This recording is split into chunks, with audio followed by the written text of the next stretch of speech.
नमस्कार, मैं हूं राज पांडे। आप देख रहे हैं सीएन न्यूज़। आइए देखते हैं आज की खास खबर।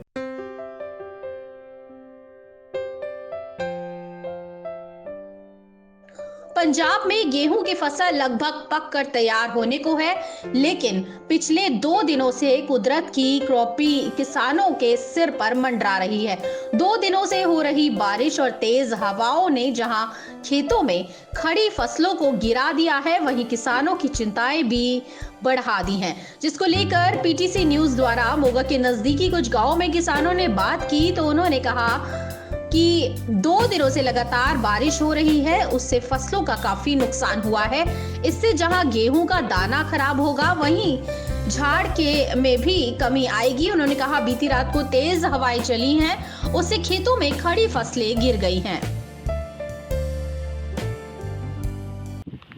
ਕੀ ਨਾਮ ਹੈ ਜੀ ਤੁਹਾਡਾ?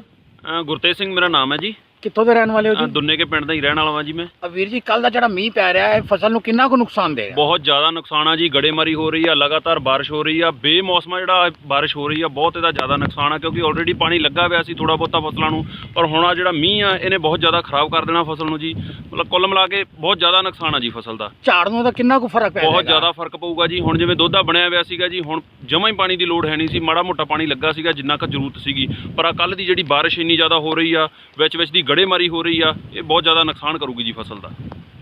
ਕੀ ਨਾਮ ਹੈ ਜੀ ਤੁਹਾਡਾ? ਮੇਰਾ ਨਾਮ ਲਖਵੀਰ ਸਿੰਘ ਹੈ ਜੀ। ਕਿਹੜੇ ਪਿੰਡ ਦੇ ਰਹਿਣ ਵਾਲੇ ਹੋ ਜੀ? ਦੁੰਨੇ ਕੇ ਪਿੰਡ ਤੋਂ ਜੀ।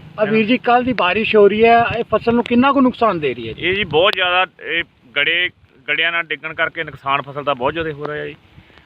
ਝਾੜ 'ਚ ਬਹੁਤ ਕਮੀ ਆਊਗੀ ਜੀ, ਇਹਦੇ ਵਿੱਚ ਬਹੁਤ ਜ਼ਿਮੀਂਦਾਰਾਂ ਦਾ ਨੁਕਸਾਨ ਹੋਊਗਾ ਜੀ।